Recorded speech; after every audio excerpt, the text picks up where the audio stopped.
here. I don't want my hair sticking up in the air or something. Anyway, so we'll just, it'll be under an hour, and then, I'll Okay. sort of give you a little warning that we're coming up towards the end of the hour. And, All right. yeah, and we're pretty good. Is this the show you're going to show photos of? Yes. Okay, Yes. so we have to do the photos thing too. Okay. Right. So do you have time to do it, or? Are you talking to me? Yeah. On that computer there, open Yes. up Gmail. Ooh.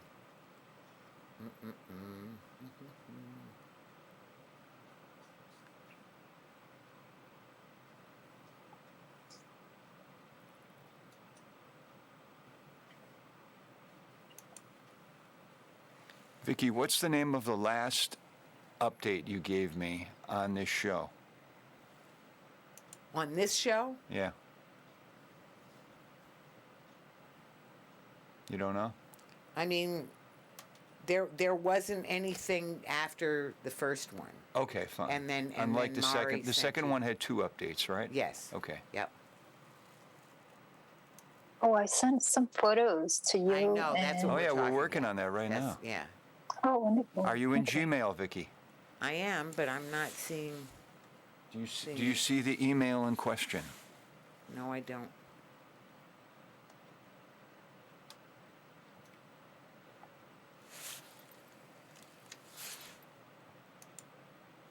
No, I don't. Do you want to go on your email on your phone and forward it to me? Okay.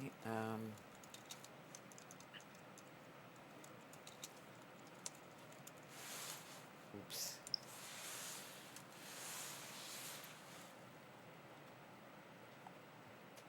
Okay, and forward it to you at. It should be the same.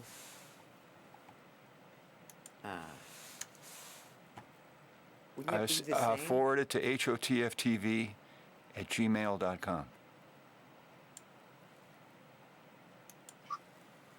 Yeah. Yeah, and isn't that what, didn't that, it go to that in the first place? Well, that's why I'm saying, are you seeing it on the screen? I didn't see it. I just sent it now. Should I send it large, actual size, or what? Let's see, maybe somebody signed me out. Yeah, they signed me out. I hate it when people do that. Yeah, look at that, see? Somebody else is in. Right, in there you the go. email, signed Okay. me in. Oh, this is brutal. Why I do know. they do this? I know. It's aggravating. Enter your password.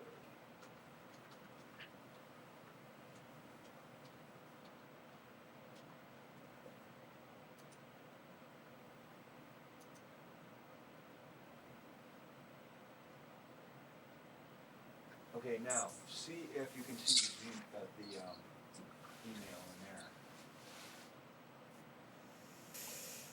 in there.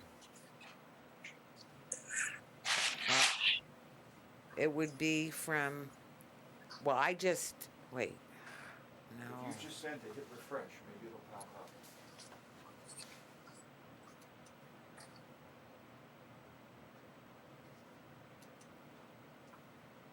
Oh, here it is. Here it is. This is it. This is it. Yep. Okay. M-I? Yeah. What does that mean? That's Mari Inoue. Okay, Inoue. cool. All right, Inoue. so- Am I saying it right? Mari Inoue? Inoue, Inoue. like a Senator Inoue. Inoue. Well, he passed away about Uh-huh. 10 years ago, but Inoue. Inoue. Inoue. Inoue. So that, Thank so, you. so now what should I do? Now open that email. You think this is obvious to me, but it's not. Okay, yep. I Are did there that. photos in the email? Or is there a link to photos? They're attachments. Okay, so open up the first attachment. Okay. And is it? Oh, and then we can go through them. Yeah, and now hit on the little button box in front of you. Yeah. Is there a picture of a computer? Yes. Okay, press that. Oh, no, the one that says print, not print. No, over here, Vicki. Look where your water bottle is.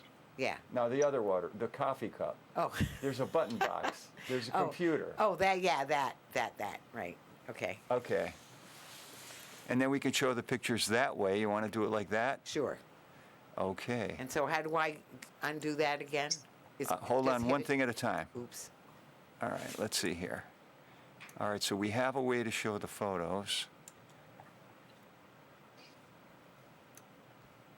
Nice and big.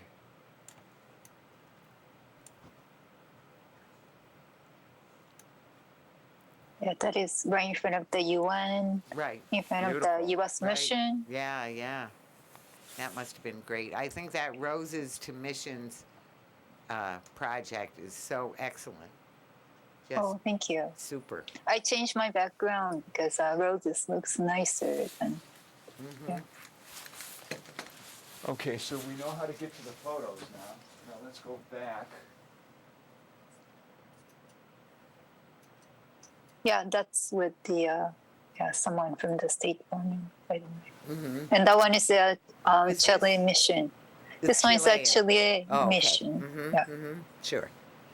So I think we might start with the other one. But That's the rally in front of the new. Oh, wait. Okay. that's the rally in front of what? Well, you can tell us. That's a when we do rally. it. We'll just Yeah. go through them in the order that they are already in. Yeah. Okay. And just also because I'm trying not to go too long because also we have another. I'm going as fast as I can. Yeah, no, I know you are. I'm not blaming you. I'm just saying that's why I'm trying to make sure that we try to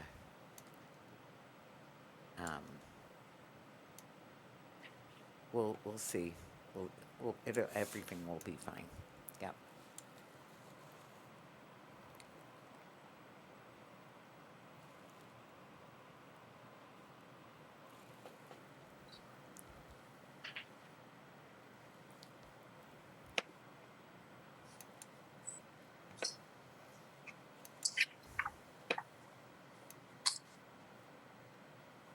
So what was your day like today, Kevin?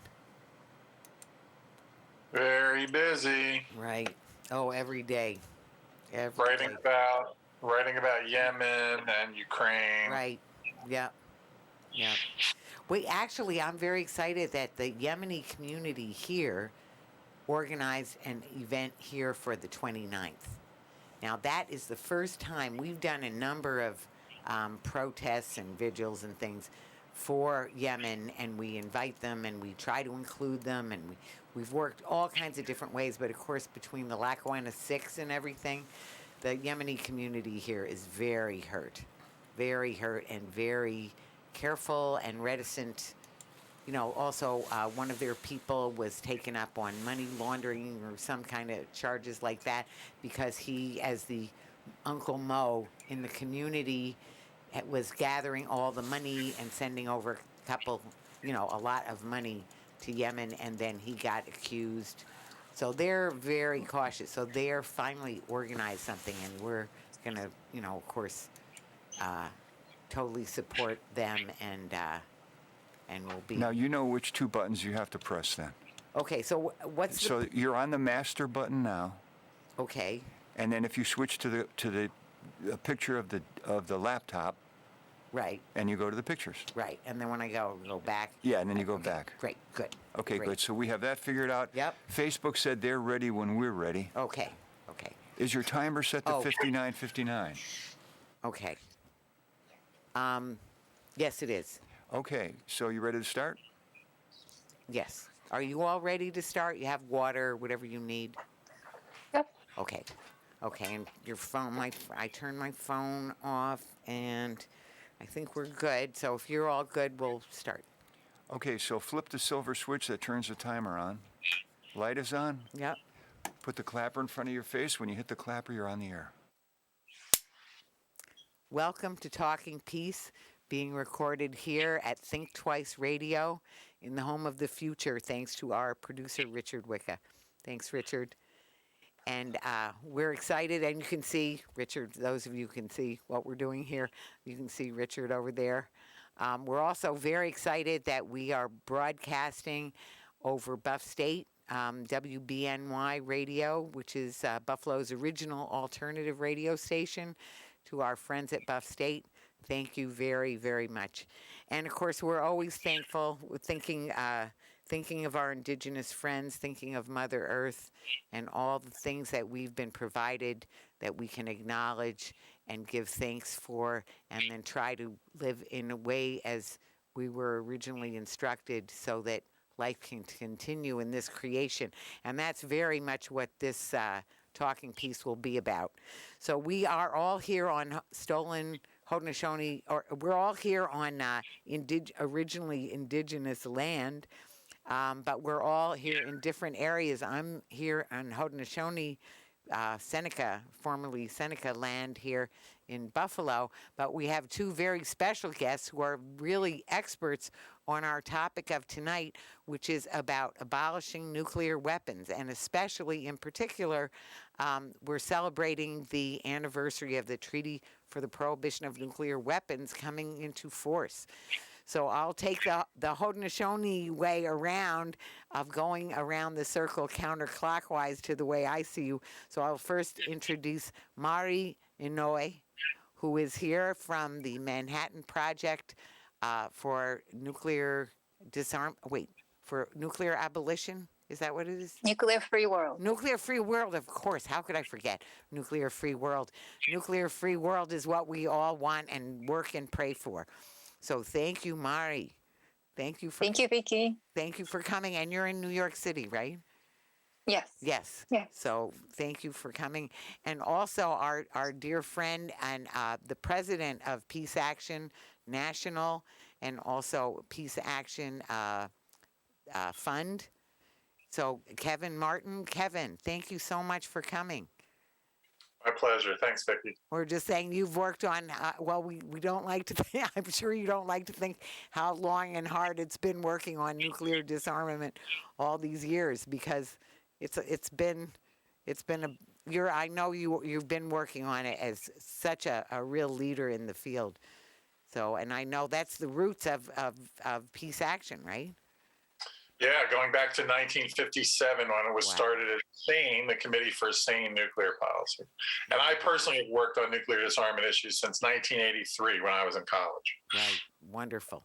Wonderful. Well, we're so thrilled to have both of you real experts on nuclear weapons as we try to live in a nuclear-free world. I'm excited about it.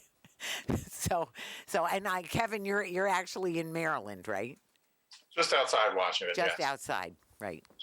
So anyway, thank you both for coming. So what we like to do sometimes is start off with just sort of what are the values we want to remember in terms of this issue. And so if we just, again, go around that way, I would just invite Mari, if you would like to start, just a value or two that you think of in this connection. Yeah, first of all, I'd like to express a deep gratitude to those states that ratified the Treaty on the Prohibition of Nuclear Weapons, mainly nations in the global south. Most of us do not hear much about those countries on the mainstream media, and they don't have much power compared with the nuclear armed states in the international community. But they, as a collective, made this bold statement that nuclear weapons are illegal, nuclear weapons are immoral, and we have to abolish it. And I'd like to express my deepest gratitude to their courage and wisdom for signing and ratifying the treaty, despite that, United States and other nuclear armed states pressured them not to sign or ratify the treaty. So I'm very grateful that, we are celebrating the first anniversary of the entry into force of the treaty. Thank you. And you mentioned actually courage and wisdom, and those are two things that are so critical in this fight, really. So, and Kevin, what's a value or two that you want to us to remember in this connection, in this conversation? Well, I think for me, certainly nonviolence, that's been something that has guided my life and my work. Also social justice, because the resources that we waste and squander on nuclear weapons or on all armament, that's resources that should be going towards bettering life on Earth, not just for humans, but for other species as well. And I do think of other species who have no say in this. The insanity, and I think to turn it around, as I said, the original name of our organization going back to 1957 was the Committee for a Sane Nuclear Policy. Well, the only sane nuclear policy is to get rid of them. It's a form of insanity that we live with these nuclear weapons, not only threatening humanity, but all other species on Earth. And those other species have no say about it. So I think those are some of the values that I think about. And of course, peace. Right. Right, of course. So all of those, so very important. The social justice aspects, the sanity of not having them, and the insanity of having them, and then certainly we need to find that way, find our way forward. I think one of the things I like to I think about Dr. King a lot, and truth and love is when he said unarmed truth and unconditional love. So I think, looking at the truth of nuclear weapons, what they do and what they are, what the nuclear power is, which I know we're talking nuclear weapons, but a lot of times that sort of goes into nuclear power because, of course, the nuclear power plants could be potentially a nuclear weapon anytime anyway.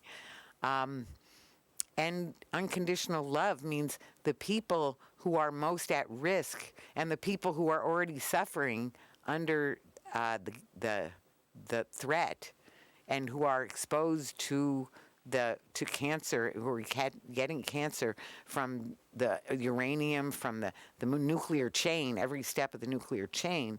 Those are not the people who are making the decision.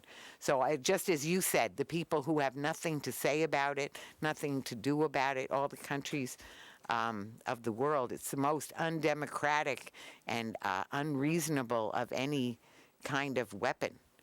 So I thank you for bringing in all of those. And I think we need to have that courage and wisdom to go forth with all of those. So why don't we start with the treaty, and maybe start with the celebration. And actually, Mari, since you organized this very, very nice celebration, we have some pictures too that you were kind enough to send that we can include.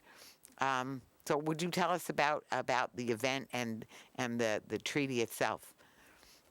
Yeah, sure. So let me give you some background. So on July 7th, 2017, the United Nations adopted this resolution to abolish nuclear weapons. But it wasn't a treaty at that time, because in order for the resolution to become effective, in order to become international law, at least 50 member states had to sign and ratify. And that happened in October 2020. October 2020. Mm-hmm. And 90 days later, on January 22nd, 2021, it entered into force. And nuclear weapons became illegal under international law. But it only impacts those who signed and ratified.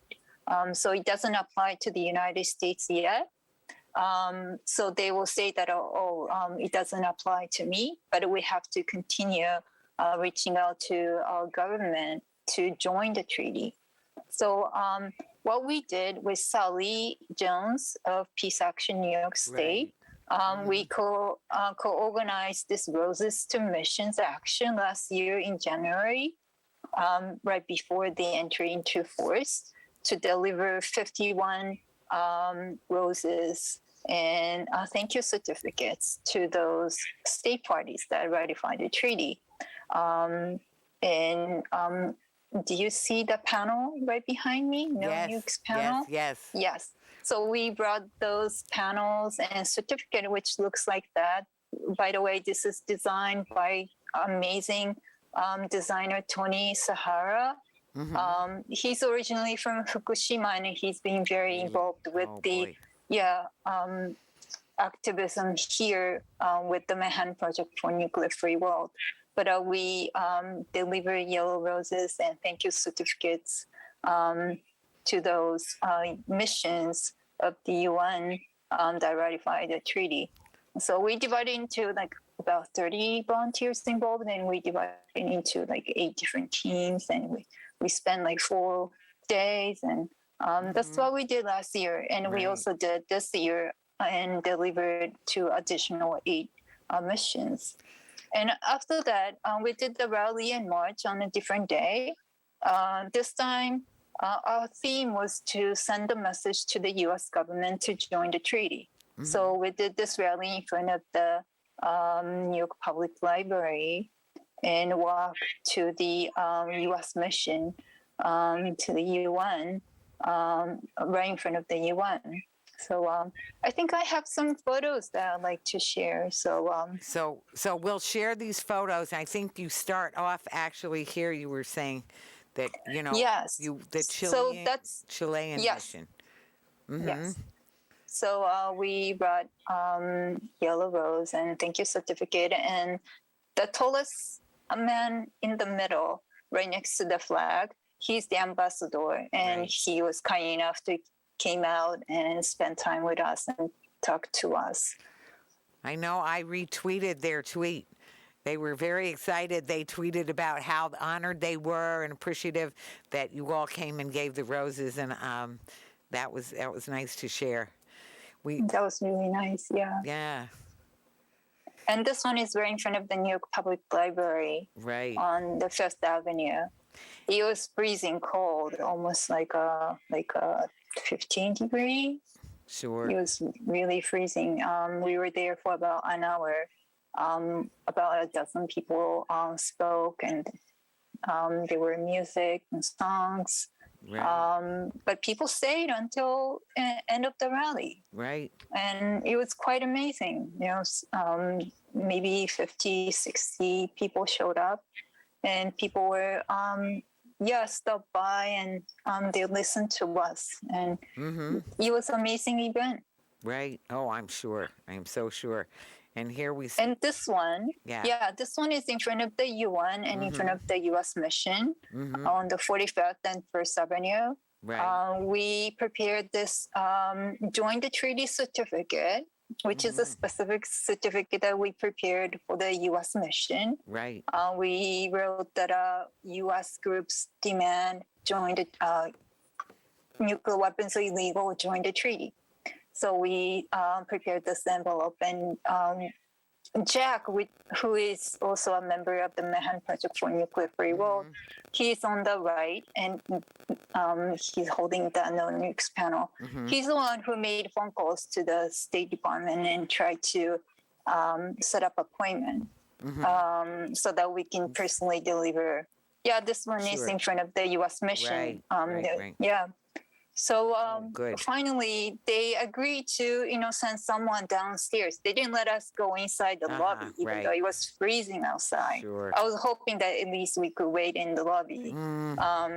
But they didn't. And they didn't even open the door for us. Right. So we had to communicate between the 2 glass doors, the gap. Yeah. Yeah. It was really hard. Yeah, unwelcoming compared with how we were treated by those state parties that ratified the treaty. Sure. Yes. So we were disappointed about that, but at least someone came downstairs. And this is the certificate. I don't know whether you can see the words, but can you see slight differences between the designs? So if you ratify, you have this fully bloomed yellow roses, no nuke sign in the certificate. For the U.S. mission, we prepared this different one. Yellow roses are not fully bloomed. And we told to this person from the State Department that, usually we deliver yellow roses and thank you certificate if you ratify the treaty. But for the United States, we'll come back if you sign the treaty. We Right. lowered the bar for United States. Right. But And this so this is this the action other, was right? yes, this action was endorsed by about 40 groups in New York. Yeah. Right. Well, it's so wonderful. Very, very wonderful to be able to celebrate the fact that, you know, it, and this is what was interesting to me about what you said, though, that you said, well, it only applies to the states that have ratified it. But I want to say, you know, to me, and maybe, you know, it's outrageous to even say it, but that is now international law, so it should be followed. So those countries that have not ratified it are, and who have nuclear weapons. Kevin, what would be is that supportable to say that that's illegal now under international law? Yes, but international law only applies to countries that have ratified whatever treaty it is. Right.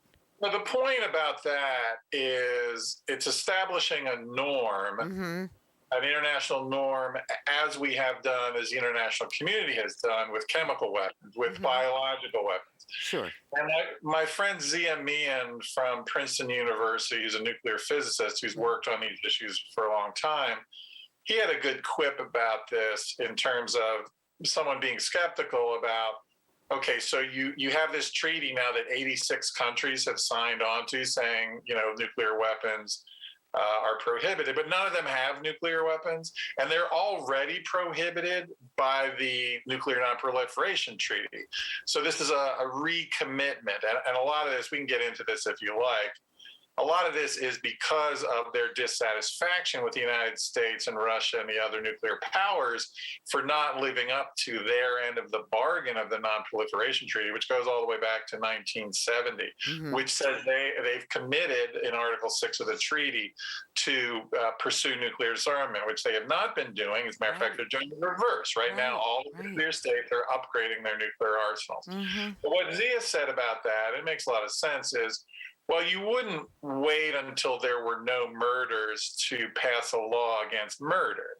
Right. And it makes a lot of sense in this context, because nuclear weapons, and if there is ever another nuclear war, it would be mass murder or omnicide. So for those who are sort of maybe skeptical, like, okay, isn't this treaty redundant? These countries don't have nukes. They're not getting nukes. They've already agreed not to get nukes under the NPT. You know, why are they doing this? So part of it is the lack of confidence in the nuclear powers, who are going the wrong way. They're not going towards disarmament. They're upgrading their nuclear arsenals. It's also to set a positive norm.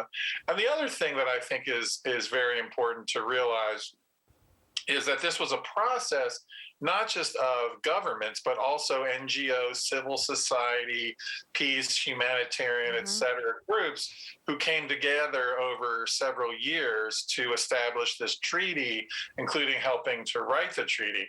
And I was actually in New York at the United Nations in July of 2017, and it was fabulous. Mari mentioned that. I was there and seeing these countries, and then observers like myself and others. It was just a wonderful thing to participate in. So it's setting a positive example to work toward. It doesn't get rid of any nuclear weapons. You know, that's not going to force the United States or any other country to get rid of them tomorrow. It's just not, you know, going to happen. And we can talk about the ways that the United States and other countries are going in the wrong way. But it is a positive example. And Mari mentioned the first official meeting of the states' parties will be in Vienna, Austria, in about 2 months, late March. I'm hoping to go if COVID allows it. And they are very good about allowing NGO civil society participation. If COVID doesn't allow travel, there probably will be online participation for NGO groups. And again, it's a great partnership between NGOs and civil society and the governments that have signed the treaty. Now, how many have signed it again? 86 have signed it, and 58 or 59 have. Oh, okay. That's what it is. The difference. I forgot about that for just a second. It slipped my mind Right. about the signing versus the ratifying. Right. Right. Right. But so we're on the road there, and I want to say a little something, and have you both respond a little bit about the current state of. Well, I like to go, forward into what the plans are and everything. But before we do, I think that the undemocratic nature and the really terroristic nature of these weapons needs to be just discussed a little bit, because of back to the fact, and you did say this when you were, about the values as you mentioned them, Kevin, that, other countries who have no say, they're all living under the same threat of nuclear weapons. No, I didn't say that, Vicki. No, I think all countries and all human beings have a say. I said other species have no say about nuclear weapons. I don't want to take away anyone's agency. Every human being, every human government who cares about life on this earth has agency and should be supporting and advocating this treaty. Oh, well, I'm not. I don't want to take anything away from people's agency either. But what I'm saying is the actual reality of this gun to the head of the world is not something that people have chosen, and the number of people who have chosen it over the world, in the world, is a very limited number of people. I know in this country, as a citizen, I'm a citizen, no one ever asked me, and if they do, I'll be very emphatic, or even if they don't, about how much I don't want. I think the insanity of their very existence is so clear, and we're so lucky that we haven't had more nuclear accidents than we've had. I know John Oliver did a great thing on all these near misses where it could have been a nuclear disaster. Go ahead. Just real quick on that point, I think one of the best descriptions of that is by a professor at Harvard who's a peace action supporter named Elaine Scarry. Mm-hmm. And her book is called Nuclear Monarchy. Mm-hmm. And the point she makes about the undemocratic nature of nuclear weapons, not just their existence, but the decision to use them. Right. If a country were to decide to use nuclear weapons, right now it's the 9 countries that have them, Mm-hmm. all led by men. Right. So it's 9 men, or it could be 1 man who has the authority to launch a nuclear war that could end all life on Earth. And what could be more undemocratic than that? If the president of the United States or president of Russia or any other country makes the decision to start a nuclear war based on whatever awful reason, that totally thwarts any notion of democracy. That's why in the United States, there are a number of members of Congress, and certainly a lot of us advocates, that are trying to change that. Right. So that the president does not have the sole authority to start a nuclear war, that Congress, for example, would have to approve that. Also, that we would start with having a no first use policy for the United States, that we would not be the first to use nuclear war, and to rule out using nuclear weapons if it were a conventional military conflict, et cetera. So there are a lot of attempts to put some restrictions around any president. But right now, the 9 men who are the heads of state of those 9 nuclear countries, they all have the sole authority to start a nuclear war that could end life on Earth. And what could be more undemocratic than that? And that's why the name of the book by Elaine Scarry is called Nuclear Monarchy. And it's a brilliantly smart, you can get it right away. You hear the title of the book and you get it right there. Right. Definitely, that sounds great. And I've certainly heard, from Elaine Scarry, and I know she's been involved with various campaigns that we've all been working on. I think the colonial nature of this too is another thing. I know you just had a really wonderful event, Mari, yesterday. If you want to talk a little bit about that, that would be great. Yeah, absolutely. So we had this event yesterday.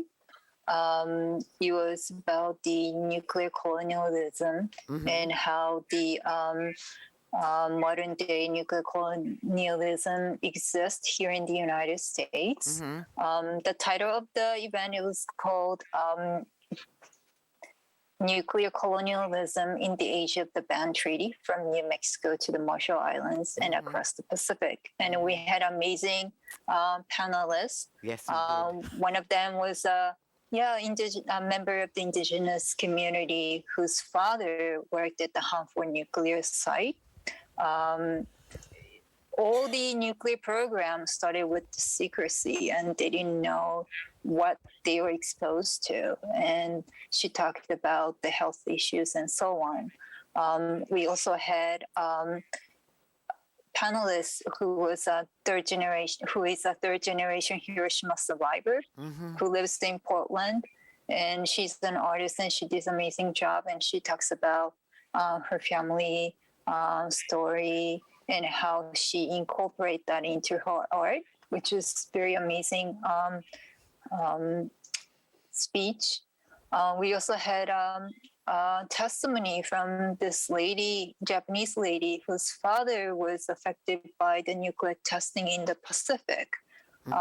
There were estimated that more than 10,000 Japanese fishermen were impacted by the radioactive fallout from the nuclear testing in the Pacific. But Japanese government and the United States signed this agreement in January 1955. And in the United States agreed to pay $2 million to Japan to compensate for the damages. But what they did is that they considered this as a single event.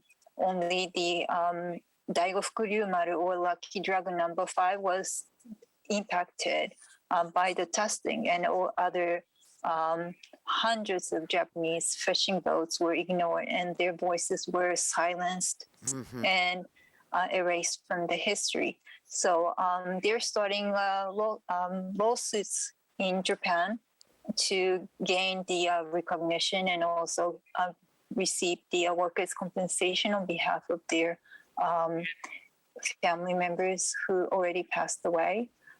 It's an ongoing process, but they didn't know how to start this because Japanese government continued to keep this information away from the public, and they didn't disclose until 2014.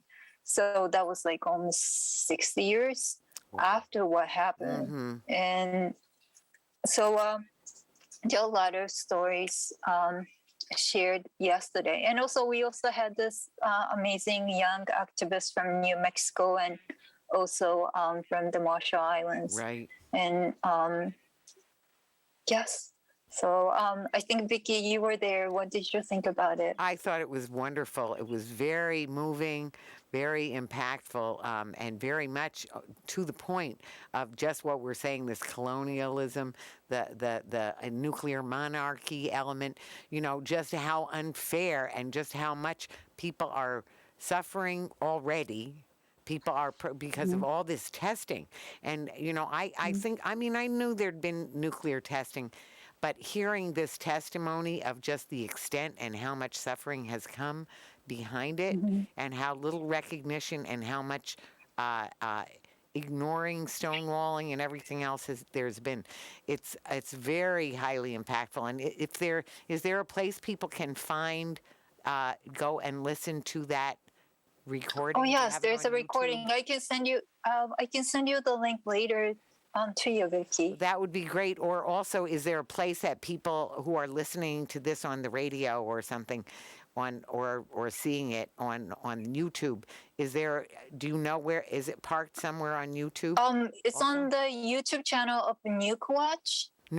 Because NuclearWatch hosted this Zoom event, the webinar. So if you can go to their website, the YouTube channel, you will see one. Great. Yeah, but I just wanted to say that the reason why we decided to organize this was that we realized that so many nuclear victims are left out from the discussion of the TPNW. Right. The Article 6 of the TPNW talks about victim assistance, but it only talks about victims affected by use or testing of the nuclear weapons. But there are communities impacted by uranium mines Sure. or development of Right. nuclear weapons or radioactive waste, that are leaking into the water, groundwater, river, contaminating the soil. Absolutely. And Marshallese community cannot even benefit from the TPNW because they have an agreement with the United States. That's why they cannot even sign or ratify the treaty, even if they wanted to. Right. So there are many victims who cannot benefit from the discussion of the TPNW, and we want to raise that because that particular article might need to be re-evaluated, and Sure. so that other victims will be will receive some form of benefits or assistance. Right. Yes, thank you. And Kevin, what were you going to say? Well, just to underscore the point you were making, if you look at almost all the nuclear states, and certainly the largest ones, the US, Russia, China, and France, their nuclear colonialism was horrible. The nuclear testing was done on stolen indigenous land in all 4 cases. France may be the worst. Tahiti and, in the South Pacific, but the U.S. and New Mexico, China, and a place called Lop Nor. The Soviet Union, it was actually not in Russia proper. It was in Kazakhstan where they did the testing, but then also the mining, et cetera.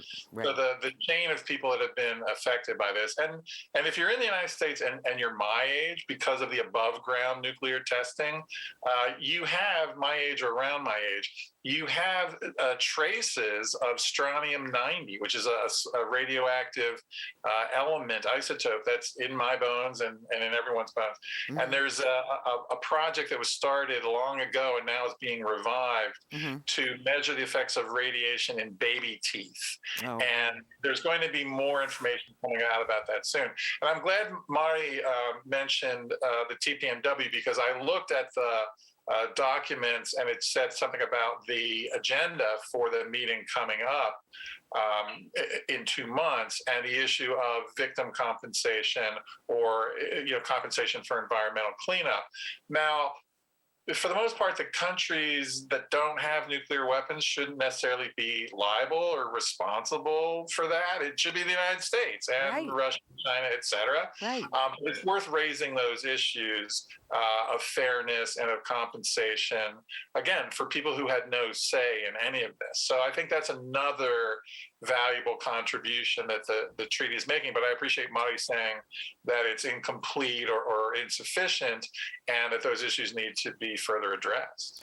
Well, and it also brings it, you're bringing up or bringing up again this thing about international law and how it applies, because I know that one of the big ways that we or the U.S. government, or whatever you want to call the greatest purveyor of violence in the world, just refuses to acknowledge refuses to agree to anything that will not serve the Might is Right campaign of the U.S. government, which means so the International Criminal Court or other kinds of things where the U.S. could be held responsible, then we go ahead and I can't hear you, la la la la la,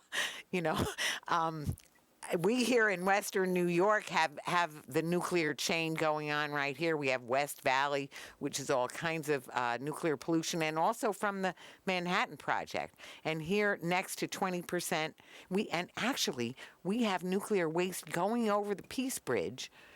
That is, liquid nuclear waste that could endanger 20% of the world's fresh water supply, that is coming over the Peace Bridge, and liquid and solid that is going over the highways and byways over to, I think it's Tennessee and I think it was South Carolina, or possibly it was Georgia, I can't remember which, but going over all the aquifers and the rivers and everything else on regular roads in these, trucks. What if there's an accident? So there's just all kinds of ways that we are all endangered. And of course, indigenous people who are at every step of the nuclear chain, as you both mentioned, even more so.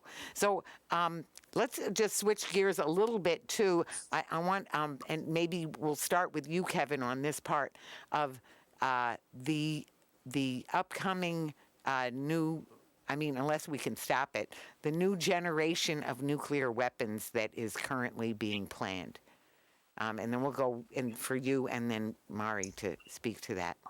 Well, we have to stop it because A, it's insanity, and B, we can't afford it. Right. So the Biden administration is supposed to, probably in the next month or so, release a bunch of what will probably be bureaucratic documents. One is called the Nuclear Posture Review, which is a review of nuclear weapons programs and policies. Another is called the National Defense Strategy, and another is called the National Security Strategy. And you know, long story short, they're going to blame China and Russia for everything and say, well, we have to have new nuclear weapons and we have to keep piling more money on the Pentagon. You know, Congress this last year, end of the year, added $25 billion to the Pentagon budget, more than Biden requested, which was already an increase from Trump. And of course, the weapons contractors are the only ones who benefit from this. Certainly the people of this country don't, and people of other countries don't either, people around the world. And to me, again, it's the insanity and the waste. And if you just look at the nuclear weapons programs, the so-called nuclear modernization, but you shouldn't call it modernization because that sounds good. Right. You might just want to call it the new nuclear arms race or nuclear weapons forever. Right. Just in the United States, the estimate is about $2 trillion over the next 30 years for a total upgrade and overhaul of all of our nuclear weapons programs, our production facilities, our submarines, our missiles, our airplanes, etc. What's that number again? About $2 trillion, and it'll probably be more because you know these huge weapons contracts never come in under budget. Right. I think the official Congressional Budget Office estimate might be 1.7 trillion, but they're usually a little bit on the conservative side. So whatever it is. How long a period did you say? 30 years. Mm-hmm. And so that's money that's not going to affordable housing, to addressing climate change, to health care, to the pandemic, all the things that we really need to have a more sustainable and healthy life in this country and around the world. And there's some a little bit of controversy about, did Russia start this new arms race or this upgrade, or did the United States? I think we're both to blame. And of course, Russia can afford it even less than we can. And I used to call this the monkey see, monkey do arms race, because all the nuclear weapon states have followed suit. All 9 of them have followed suit in announcing that they're upgrading and spending billions of dollars or hundreds of billions of dollars, on upgrading their nuclear weapons. And I used to call it the monkey see, monkey do arms race. But that's unfair to monkeys. They wouldn't be so foolish as to do this, right? Right. You're so right. We can't afford it. We have to stop it. The question is, how are we going to be able to do that? Because unfortunately, there's not a lot of public knowledge or understanding of this. And again, there's always let's blame China, let's blame Russia, even though a lot of these programs were things the United States, the Dr. Strangeloves had planned anyway. It actually started under the Obama administration, so you can't just blame Trump, although Trump ratcheted up some more. So the thing is, we have to stop it, and we have to turn it around, and we have to go towards getting rid of nuclear weapons, not making more awful ones. And we just can't afford it. So it really is on us to stop it. Thank you. And Mari, what would you say Yeah, about the new I think she generation? did amazing job explaining that. But Yes. I want to raise an issue about TPNW, that it doesn't limit the states parties' rights to use nuclear energy. And that's the problem, because always there's a connection between nuclear energy and nuclear weapons. First, plutonium was, produced in a nuclear reactor, right? Right. And look at Japan. Japan is not a nuclear armed state, but they have 46 tons of plutonium, separated plutonium, that could make thousands of nuclear arms. And that is a security threat in the Northeast Asia region, where, people say that North Korea did the missile tests here and there, but, they are estimated to have about 50 kilograms of plutonium. Mm-hmm. So compare with that, what is the significance of holding 46 tons of plutonium in Japan. How when much? they Again? How much? 46 tons 46 of plutonium. tons. Oh my God. Yeah. Well, So, and that's why people say Japan doesn't have the bomb, but they could within 6 months. I mean, Japan has all the technology you would need. If for whatever reason Japan decided they wanted to have nuclear weapons, it might not even take 6 months. Yeah. So once in a while, conservative elected official will brag about, Japan's capacity and technology, that we have experts, technology, all the material. All we need is a couple of weeks or a couple of months to assemble them, So we don't want that. And I really think that, establishing the nuclear weapon-free zone in Northeast Asia region with the, Japan, DPRK, Republic of Korea will be essential for the stability and security of that region, and also United States, Russia, China, France, and UK can sign as a protocol parties of this nuclear weapon-free zone treaty. I think that will create more stability in the region. So that's one thing I'm very worried about. And as long as someone exports uranium to nuclear armed states or their nuclear allies or NATO states, and as long as someone enriches uranium and allows a commercial use of plutonium, I don't think abolishing nuclear weapons is possible. So I really think that nuclear energy has to be also reevaluated, and we have to say that we don't want this. Right. It's been very, very infuriating to me when I've heard people who are, yes, we're all very concerned as well. We should be desperately concerned about climate catastrophe coming along, but there's nothing clean. There's nothing clean about nuclear energy. It is the dirtiest of energies. So it's a very poor trade-off. And in fact, as you say, I think of it, not only might any country that has nuclear power turn that nuclear power into nuclear weapons, but also it can be, there's only so much security, and so you can't be sure that those can't be turned into nuclear bombs right where they are sitting, by some other element, by a drone or by a whatever. I don't know. I don't know. Some kind of explosion there or some kind of incident there it's an immediate disaster. So, and even when there's just been a nuclear accident. Go ahead, Kevin. Well, and I saw a very frightening admission by some people in the nuclear power industry. So this is not in their interest to admit this, but if there were to be an explosive a missile attack on a nuclear power plant, and I think they were even talking about Indian Point, which is just north of New York City. Sure, right. It would be an unmitigated disaster. Right. But another point that Mari sort of reminded me of, and this is part of the problem, and it explains why some non-nuclear states are not in a hurry to sign the Treaty on the Prohibition of Nuclear Weapons, even though they don't have nuclear weapons and they have no plan to, and they are already signers of the NPT, of the Non-Proliferation Treaty. Right. And that is that they are part of the so-called nuclear umbrella, or they are allies of the United States or other nuclear.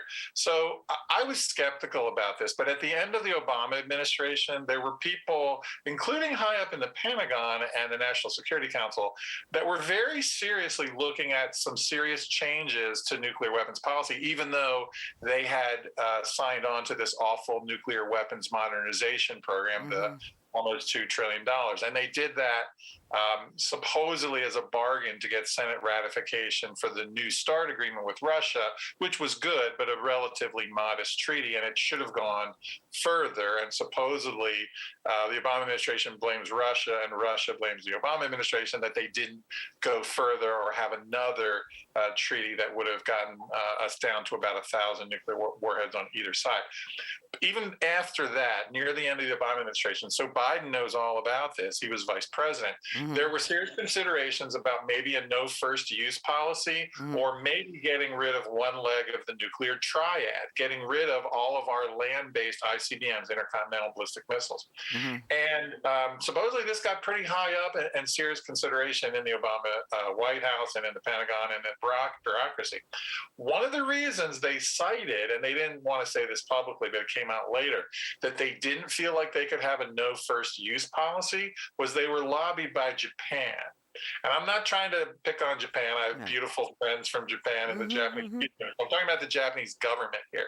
The Japanese government supposedly lobbied, and it could have been other countries as well, lobbied the Obama administration not to declare a no first use policy for nuclear weapons because the Japanese government says, well, we want to be under the nuclear umbrella of the United States. And we feel like we need the United States to be able to threaten a first use of nuclear weapons, I don't know, against North Korea or China.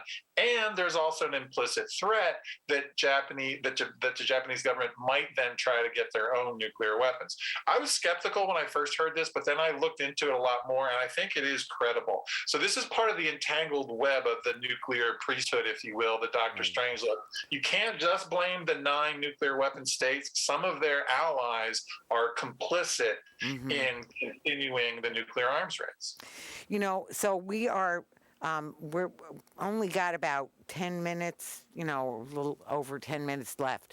So I want to get into our solution. So we really started out with our solutions because we're celebrating the TPNW, Treaty for the Prohibition of Nuclear Weapons, because it's a start. It is one of the starts. And there have been other, other starts or attempts, as you said, the NPT being one of them, the Non-Proliferation Agreement. So what can people do? How can people help us to work together to really, end this, to have a nuclear-free world, nuclear-free future? Mari, why don't we just go around to you. Yeah, I'd like to talk about 2 things. One is that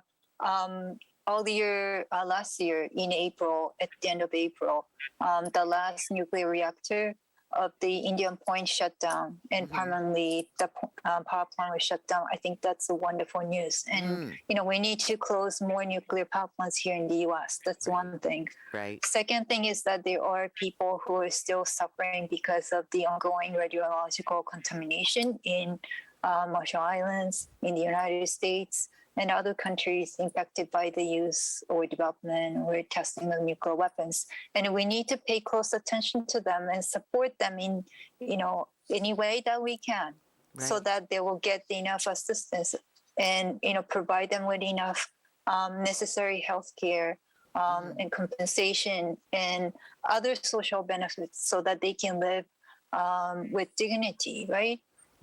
Provide them with clean air, clean water, clean soil, clean food. But we don't have this policy about advocating for right to health or guaranteeing clean air, clean soil, or clean water, or clean food, which is very essential from human rights perspective and also from the precautionary measures so that we will make our children sicker, right? So that's one thing that as a policy proposal, we have to continue to advocate for the importance of right to health and also guaranteeing the clean air and clean water.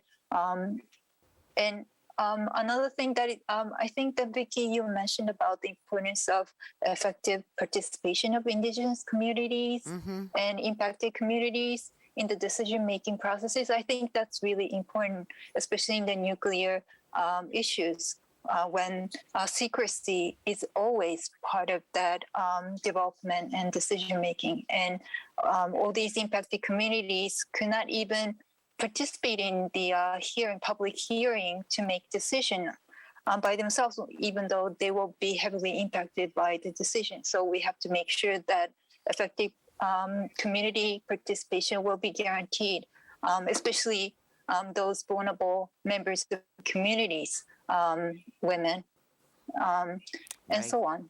Right. Thank you, Mari. And Kevin, what I can we would do? I would concur with all of that. Of I course. think learning a little bit about the treaty, again, the TPNW or ban treaty sometimes, and we just had the first Banniversary, as they call it, Oh, yes. should be coming into effect. So it's pretty easy to learn about. You can go on the UN website or the website of ICANN, which is the International Campaign to Abolish Nuclear Weapons, and just learn about the treaty and help to raise education about it. And then organizations like Western New York Peace Center, like PeaceAction, others that are advocating on these issues all the time, go to our websites, join as a member and a supporter, sign up for our action alerts. So PeaceAction, and of course you'll get action alerts on a lot of other things right now. Just today I was writing on Ukraine and Yemen and Afghanistan, but on nuclear disarmament in particular, working to change U.S. nuclear weapons policy to pursue a no first use, or what's called sole purpose, that the sole purpose of nuclear weapons is not to be used, but to deter an attack. And I don't really want to get into deterrence theory because I think deterrence theory is hogwash, but it would be a step if the United States would say we only have nuclear weapons to deter a nuclear war and that we have a no first use policy. But then canceling all these horrible new weapon systems, the new ICBMs that are supposed to go in the ground in the next few years, that's at least 100 billion right there. Canceling the new warheads for cruise missiles. And part of the problem there is a cruise missile can carry a conventional warhead or a nuclear warhead. So an adversary doesn't necessarily know. They have to sort of assume that there could be a nuclear warhead. Wow. Also, the F-35 warplane, which is a disaster. It's a boondoggle. It's the most expensive weapon system of all time, can also now carry nuclear weapons or conventional weapons. So all these programs need to be canceled, and we need to put those savings into education and housing and healthcare and the environment and all the things that we need to do. That's all going to be difficult work. The United States, the military, the Dr. Strangeloves are not all of a sudden going to wake up one day and say, oh, sure, let's have a peaceful world and let's not waste money on all these things. And, Lockheed Martin and Raytheon and Northrop Grumman and all these other thieves, they're the ones that get rich off the arms race. They're the ones that benefit. Nobody else does. And of course, they have a lot of money to lobby Congress and buy politicians. Well, what do we have instead? We have people power. And I think we have the values on our side. I think we have the truth on our side. Right. But it takes mobilizing people to say, no, we don't want this. We want to get rid of these horrible programs. We don't want our tax dollars wasted on them. And we do want to move towards a nuclear weapons-free world. Thank you so much. So, and I think the other thing is integrity and solidarity. It's got to be a part of that. So that people power with, the integrity, which is why the values are on our side. Definitely, and we go from the nuclear into also the other, the Pentagon and all the might is right, all the other associated weapon systems and everything else that's going on with the military, industrial, congressional, contractor, et cetera, complex. I call it Fear Inc. sometimes. All the efforts to, control, intimidate, incarcerate, or even kill. But that's where all the money gets shoveled there. But so if you just we have like 2 minutes, just a minute from each of you of like your final word of maybe what gives you the hope, what keeps you going. Yeah. So Kevin mentioned about the situation in Japan, government is trying to continue to be protected under the nuclear umbrella of the United States. But the people are fighting against that policy. Right. And, United States and Japan has this defense guidelines. And under this guideline, the United States agreed to defend Japan by any means necessary, sometimes including use of nuclear weapons. And that has to be changed. Right. So that Japan will be able to sign and ratify the treaty. But I think the people here in the United States could also collaborate with people in Japan and other, countries that are protected under the nuclear umbrella of the United States, so that they can get away from. Thank you. So exactly, so they can get away from that. And Kevin, a last thought. Well, Vicki, I think you hit the nail on the head. So much of this militaristic edifice is built on a very shaky foundation of fear. Mhm. Fear is really all they have. If people got together and realized that Russians and Chinese don't want an arms race any more than we do, Right. and built that solidarity and understanding. So I think what gives me hope is people organizing and having practical solutions. I don't think hope is just based on, well, if I do X, Y, or Z, there'll be a good outcome tomorrow. That's too simplistic. Organizing is hard work. Mobilizing is hard work. And people getting together and demanding what's right, demanding peace, demanding social justice, that's what gives me hope.